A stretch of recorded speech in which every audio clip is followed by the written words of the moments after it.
एक राजा अपनी प्रजा का भरपूर ख्याल रखता था। राज्य में अचानक चोरी की शिकायतें बहुत आने लगी। कोशिश करने से भी चोर पकड़ा नहीं गया। हार कर राजा ने ढिंडोरा पिटवा दिया कि जो चोरी करते पकड़ा जाएगा उसे मृत्युदंड दिया जाएगा। सभी स्थानों पर सैनिक तैनात कर दिए गए। घोषणा के बाद 3-4 दिनों तक चोरी की कोई शिकायत नहीं आई। उस राज्य में एक चोर था जिसे चोरी के सिवा कोई काम आता ही नहीं था। उसने सोचा, मेरा तो काम ही चोरी करना है। मैं अगर ऐसे डरता रहा तो भूखा मर जाऊंगा। चोरी करते पकड़ा गया तो भी मरूंगा। भूखे मरने से बेहतर है चोरी की जाए। वह उस रात को एक घर में चोरी करने घुसा। घर के लोग जाग गए, शोर मचाने लगे तो चोर भागा। पहरे पर तैनात सैनिकों ने उसका पीछा किया। चोर जान बचाने के लिए नगर के बाहर भागा। उसने मुड़ के देखा तो पाया कि कहीं सैनिक उसका पीछा कर रहे हैं। उन सबको चकमा देकर भाग पाना संभव नहीं होगा। भागने से तो जान नहीं बचने वाली, युक्ति सोचनी होगी। चोर नगर से बाहर एक तालाब किनारे पहुंचा। सारे कपड़े उतारकर तालाब में फेंक दिया और अंधेरे का फायदा उठाकर एक बरगद के पेड़ के नीचे पहुंचा। बरगद पर बगुलों का वास था। बरगद की जड़ों के पास बगुलों की बीट पड़ी थी। चोर ने बीट उठाकर उसका तिलक लगा लिया और आंख मूंद कर ऐसे स्वांग करने बैठा जैसे साधना में लीन हो।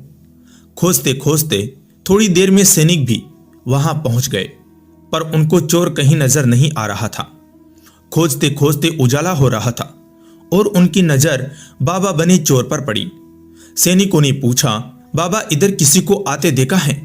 पर ढोंगी बाबा तो समाधि लगाए बैठा था। वह जानता था कि बोलूंगा तो पकड़ा जाऊंगा, सो मौनी बाबा बन गया और समाधि का स्वांग करता रहा। सैनिकों को कुछ शंका तो हुई, पर क्या करे, कहीं सही में कोई संत निकला तो। आखिरकार उन्होंने छुपकर उस पर नजर रखना जारी रखा। यह बात चोर बांप गया। जान बचाने के लिए वह भी चुपचाप बैठा रहा। 1 दिन, 2 दिन, 3 दिन बीत गए। बाबा बैठा रहा। नगर में चर्चा शुरू हो गई कि कोई सिद्ध संत पता नहीं कितने समय से बिना खाए पिए समाधि लगाए बैठे हैं। सैनिकों को तो उनके अचानक दर्शन हुए हैं।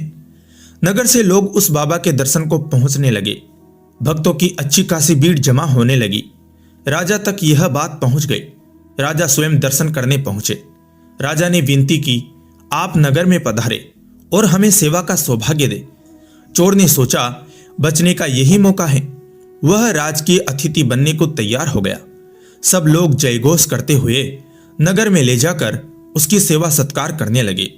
लोगों का प्रेम और सद्भाव देखकर ढोंगी का मन परिवर्तित हुआ। उसे आभास हुआ कि यदि नकली में इतना मान सम्मान है तो सही में संत होने पर कितना सम्मान होगा।